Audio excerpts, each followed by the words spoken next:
Very much, Ilan, for the gracious introduction. And what is a speaker to think when the audience heads for the door when he's supposed to talk? Man. Thanks, Haida, for the invitation, and to Sarah and your staff for organizing a wonderful conference. Our hosts at IASS are as gracious as ever. And thank you, audience, for staying around. I saw the doors were open and you were halfway out the hall, and you've come back. The title is intended to be extremely clever, so I want to stop and appreciate it for a minute. It's supposed to mean science that is both transforming other things and that is itself being transformed or is transforming, and it is supposed to point to science both as a form of knowledge, sort of a thing, as well as a process of inquiry. I took my charge quite literally, which was, how do you know transformative science when you see it? So I'm going to give you some guidance on that. And then I'm going to do some other sort of different things. I'm going to move from that to talking about ways that you can get transformative science when you need it. The sketches that I have in mind that many of you will be organizing transdisciplinary collaborations that will involve various science disciplines with practitioners, other professionals, and that you'll want to manage these groups in particular ways. I'm going to talk about some things I've learned, and again, taking literally my charge, some things that are out there in the literature I'll wave my hands at, that give you some guidance and ways to do this. Let me begin by acknowledging my collaborators. John Parker and I have been working together for about a decade. He was a PhD student of mine. He's now a professor. Alex is an undergraduate who's been analyzing some data with us, and Edgar is a PhD student finishing up. That beautiful butterfly is intended to get you to think about transformative science. It's the cover of a report done by the National Science Board of the U.S. National Science Foundation. That's the body that oversees NSF. In the early years, early 2000s, they took a notion to promote transformative research. They wanted us to do all kinds of path-breaking science, none of the mundane stuff. They never explained who would travel down the paths were being broken. But this got us to a definition of transformative research that will appear on this slide.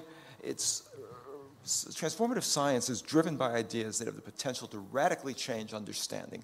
So they had this confrontational notion that when you have a transformative science, you have upset the apple cart, you have knocked out old paradigms and started new ones. And they wanted to find a way to hothouse this, to promote and encourage it. As you might imagine, as a science studies person, I was somewhat skeptical of that for many reasons that will emerge as we go. But to take that at face value, and my assignment, let me show you what transformative science looks like. So in the upper left is a graph of Ignaz Semmelweis's results showing that washing your hands in a dilute chlorine solution saves young mothers' lives by not contaminating them with cadaver particles, as was happening in the hospital he worked at. Or in the upper right corner, that's sort of the first radio telescope that Penzias and Wilson used to detect the background radiation in the universe. The theory, so you can have data, you can have an instrument, you can have a transformative theory. All these things are pictures of what transformative science looks like, so you can recognize it. Or you can have a being you discover. That's Rous sarcoma virus. He discovered it in roughly 1915. He was awarded a Nobel Prize for it in 1960-something. It took over 50 years to appreciate the insight. He was actually laughed out of the field of virology after he had done this work. And in the bottom left corner, you would think we'd have learned our lesson. Semmelweis was abused, as was Rous. And then you probably recognize Helicobacter pylori, the bacterium that can give you an ulcer. Marshall and Warren were also ridiculed. And so that's what it looks like. And oops, wrong direction. This is what it sounds like. Sometimes transformative science is greeted with silence.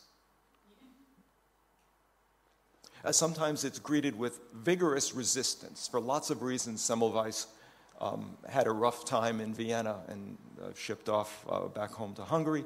But DNA was considered the dumb molecule inside our cells rather than the smart one when Avery and his colleagues isolated it. These are all well-known cases of scientific resistance. So sometimes a bright idea is ignored. You'll know transformative science because you'll hear nothing. Sometimes you'll hear an uproar. Another way you can recognize it is it attracts a crowd. So let me introduce the inventor of the telephone. At least these 6 characters, and probably many others, could reasonably lay claim to inventing the telephone. The guy who gets the credit, at least in the US, is in the upper right corner, Bell. But he just aced out the guy in the bottom right corner by putting his application on top of the other ones and asking to have it processed first. That's why he got the patent. The only other thing you can conclude from that is that transformative ideas come from gentlemen with beards.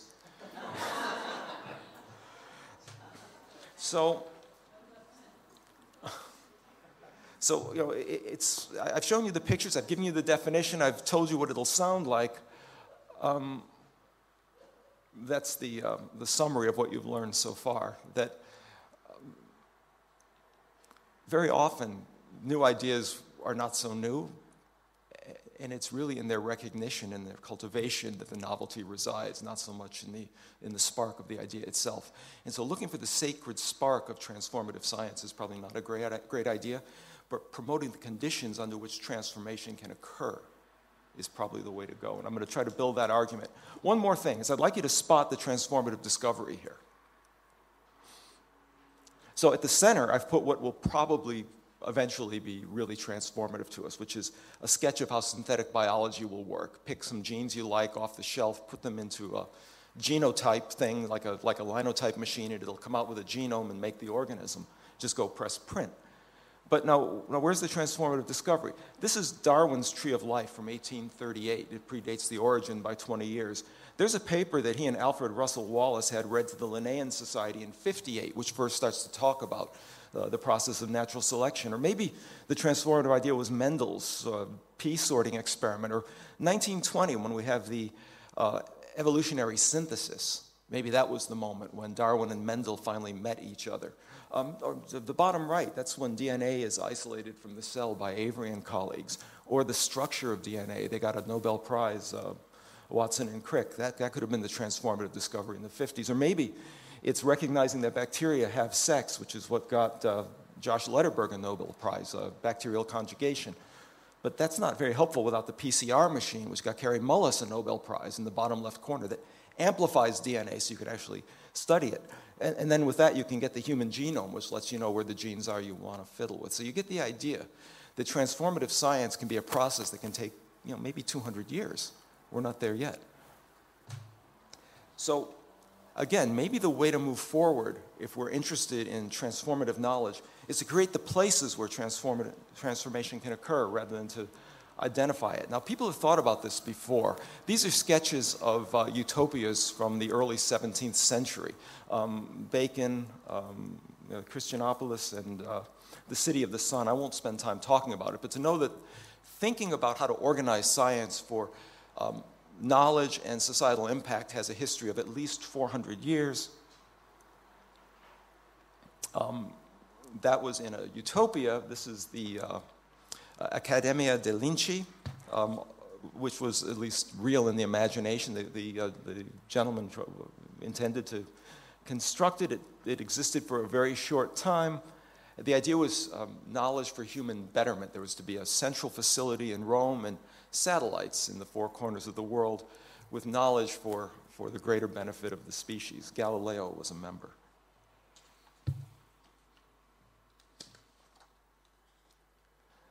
But how science will be structured going forward is an open challenge. This is from a foresight analysis that the International Council for Science did.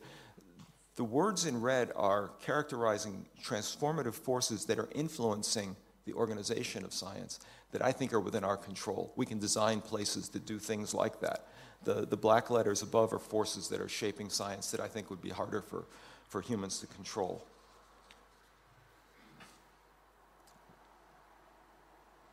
I think universities are unlikely to be the places that will host the science that we need in the future for lots of reasons. We're structurally stable and we have deep traditions. We resemble one another as rapidly as we can. Every university is looking at another university. If they're applying for that, we should apply for that. If they've got a tech transfer office, we should have a tech transfer office. What are they doing with their freshmen? Let's do the same thing. They're also deeply dependent on donors, the federal government as a benefactor, tuition, and of course the private sector. they're protective and secretive about IP, when we intellectual property. When we talk about the cold fusion case of Fleischmann and Pons, what's often forgotten is not so much their misconduct, but that the University of Utah tried very hard to keep people from looking at the apparatus because of the potential intellectual property. It would have taken a decent physicist about an hour to figure out that cold fusion was a fabrication. And scientists under these circumstances tend to be risk averse. Hershey heaven is the term given to the fondest wish of Nobelist Alfred Hershey, which was to have one experiment that you get to do every day, and it always works. So under those conditions, I don't think we're going to get transformative science.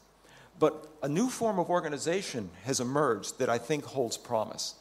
And I've spent some time studying these. I want to tell you a little about what I've learned and hope that some of the lessons from our research on synthesis centers and the microdynamics of groups within provides ideas for how you might organize groups that you might be leading. So synthesis centers, oh bless you, represent a transformation in the field of ecology that, and I'm not telling a hero story here, that arose through forces underway in the field. Ecological science shifted from being more of a branch of natural history to starting to look more like natural physics, with an emphasis on flows of matter and energy rather than characterization of species. It aspired to be a science that would be published in journals like Science and Nature, rather than to be a more descriptive field, and it wanted to use its knowledge to address practical problems. This led to a series of reports that led to a competition to create a center where data would be brought from the field, which is why I'm surrounding these folks meeting at the table with some elements of nature. And the data gathered from across many sites on a thematic question would then be analyzed and synthesized into an overarching explanatory framework. The notion was to build a form of knowledge that would be more broad, durable, and useful.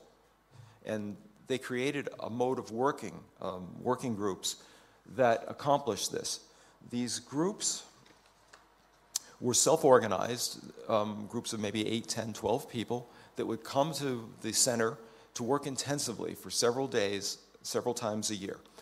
All the group members got was their travel. They were working on their own. The center didn't gather any new data. You had to bring data. The aim was to develop broader explanations that would have greater utility.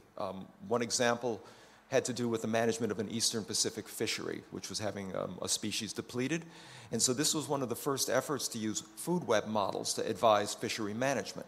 So they brought a group together that specialized in the various species, in the ecology, in primary production of the ocean food, modelers, analysts, and even an expert in birds, because when tuna feed, they drive their prey to the surface and the birds eat them. And what they were aiming to do was to model this fishery to decide on the most strategic way to manage it, rather than simply to stop fishing the depleted species, which would then cause the food web to go out of kilter. So what we've noticed with these groups is that they share characteristics with creative groups. And so here what I've done is I'm giving this sort of high-level synthesis of what we know about conditions that promote creativity. Because I'm imagining that just as synthesis groups aim to be creative, your groups will aim to be creative. What did we learn from our work? What do we distill from the literature that might be useful in guiding these groups? Well, again, drawing upon the work by the folks at the bottom, the 4 factors that seem to matter are the abilities of the folks in the room, their motivation, the environment, and the creative process. I've generalized these a little as resources, energy, context, and dynamics. There's the abstraction. So the specifics. When we talk to people who organize these groups, they chose people who are knowledgeable, good technical skills, eager and ready to learn, but then they also had these other things that you might think of as knowledge capital available. Data, analytic models and tools, and the ability to reach out you're not going to get creativity without sort of good ingredients. In addition, some work we're doing now uses sociometric sensors to measure body movement and speech over time. These data are collected at 1 minute intervals throughout a whole day. Each color is a different person. One principle from group performance and creativity is that a group's performance, its intelligence, will rise the more balanced the participation among its members. So you can have two groups with equal talent in them, but if one group has more equal participation, that group will perform better. You can look at the participation by looking at the pattern of speech, who's dominating the conversation, who's been quiet and left out. If you redress the balance, you can improve the performance. A second thing that we've learned is that the right context matters. Science, the activities that we're promoting don't happen nowhere. They have to happen in places that have certain properties. These pictures come from the Resilience Alliance, another group that we've studied, but I don't have time to talk about them here. They work on islands, and they talk about having good island personalities, people who engage freely and have curiosity, intellect, and an open attitude. And we often use this picture and talk about how the way you build a context of trust is by this sort of full body contact, and you see literally so, the hugging, where people deal with one another as whole persons rather than just in roles, and by moving them to unsettled locales. Santa Barbara, California is where the first center met, and they deliberately put their facility off campus by 10 miles so people wouldn't show up and come to the workshop so they can go walk over and talk to their friends, but they were at the workshop. The Resilience Alliance meets on islands, they meet in exotic places, so that there's this sense of it being separate, because that unsettles people from their traditional roles. So you don't fall into the traditional role of, I'm a professor, I'm a graduate student, I'm a government employee, but everybody's a little off kilter, which makes them more vulnerable and accessible.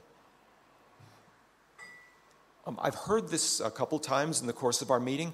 Trust is an element of the context that is critical. And what we've learned is that trust seems to come in at least 4 flavors. And the first flavor is that I trust other people's expertise and ideas. If you tell me something, I can go to the bank with it. It's sound, which is why these meetings have to be meetings of people who are experts, who are capable in what they're doing. They can speak for their group, for their locale. Second, I trust that there'll be a receptivity to my ideas.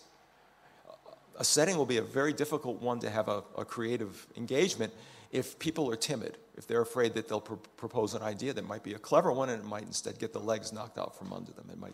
They'll be insulted, hurt, abused. But I also trust that you'll evaluate my ideas. If I say something stupid, you'll find a way to help me get back on course. It's not useful to have a group that's just going to keep nodding yes and yes and yes, and then it'll be afterward, boy, what an idiot. And finally, that I'll get recognition, that the ideas won't be stolen. People will say nothing, but then they'll walk home and write the proposal. So that all this makes the context of trust that makes the kind of engagement that a creative group needs. Energy. Energy of various sorts. We've talked about conflict at a couple of different points in the meeting, and conflict can actually be very productive energy, provided that it is unleashed in a context where it's not divisive. In other words, you can imagine that the meeting might have to be managed, it might have to be isolated, you might have to have a substrate of trust so that people are engaged in the meeting, committed to the meeting. And then if they reach a point of conflict where I just don't see what you see, because we're committed to be here and solve the problem and stay for the duration, we'll eventually come to a critical test where we'll figure out which of us is correct and which wrong. But absent those other conditions, conflict can be divisive. These are from our sociometric sensor badges. This is a group that found an interesting pattern in their data. You can see the energy level rise. This is measuring body movement. Just are they moving around or not? Still. We have an observer in the room.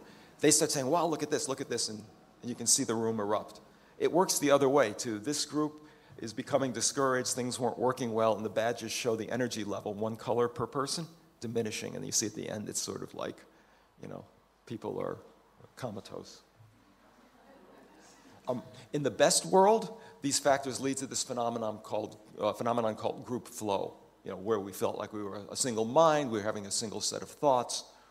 And this is creativity of a high order, and I don't have time to tell the story of serendipity in the large-bellied parrots, but it's a great story that I'd love to tell you sometime. We've written it up somewhere, because I think it's like the complement to flow, which is what happens when two people find one another in one of these settings, and a totally unpredictable, unexpected, unprogrammable exchange happens. All right, I've said enough about it. Let me just add 2 sentences. So this guy's got a problem with a depleting population of parrots in Victoria, Australia.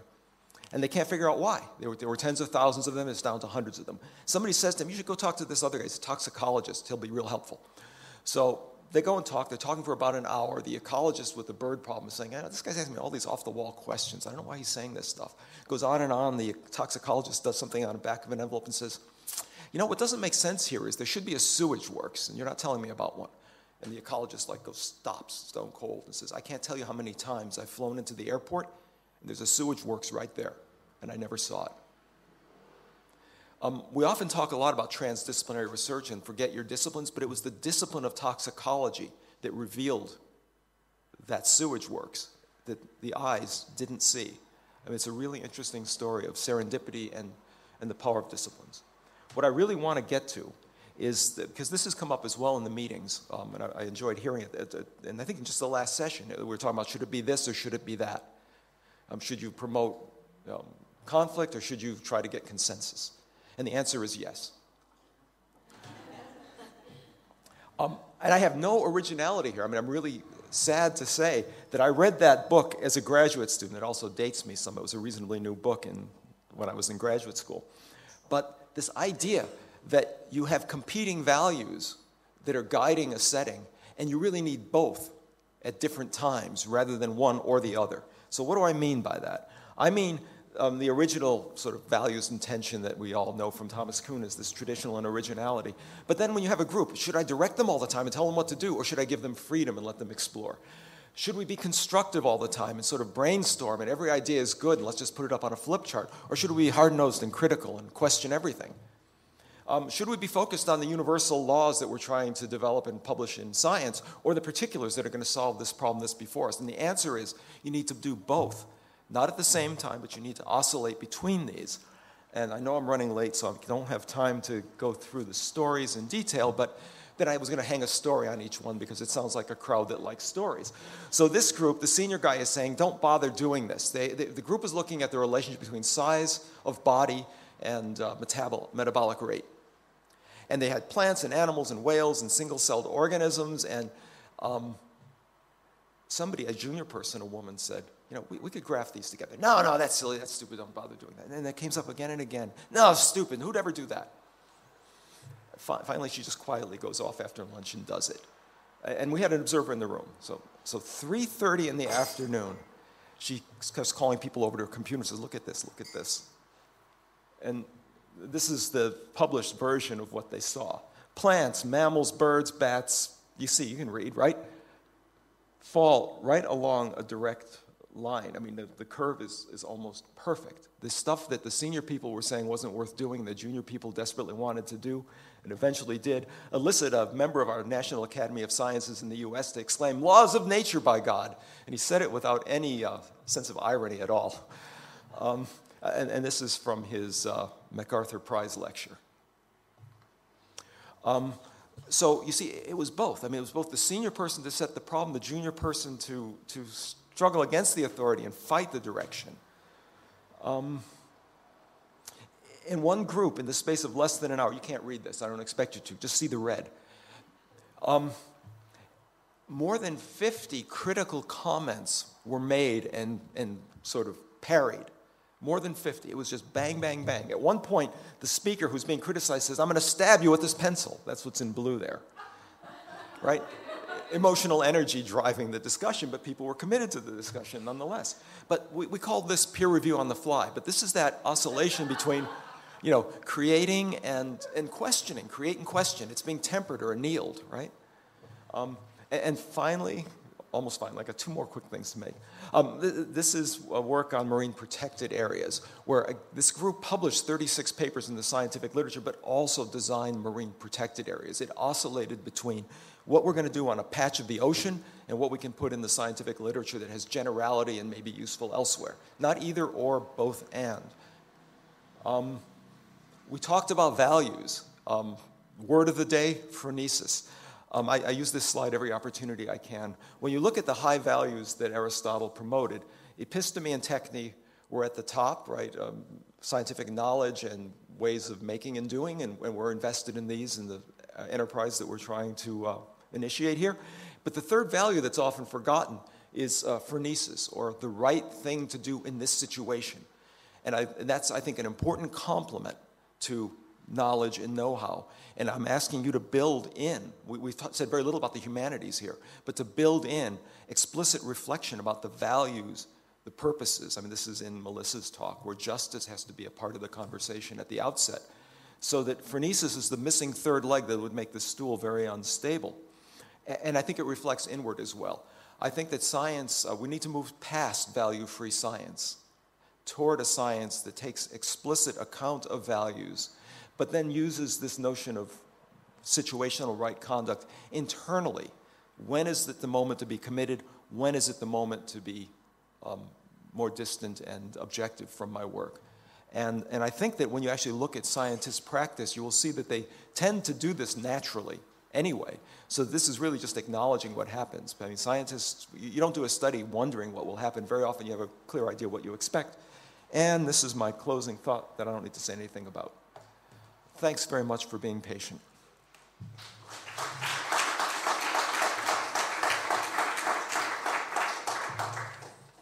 Thank you very much.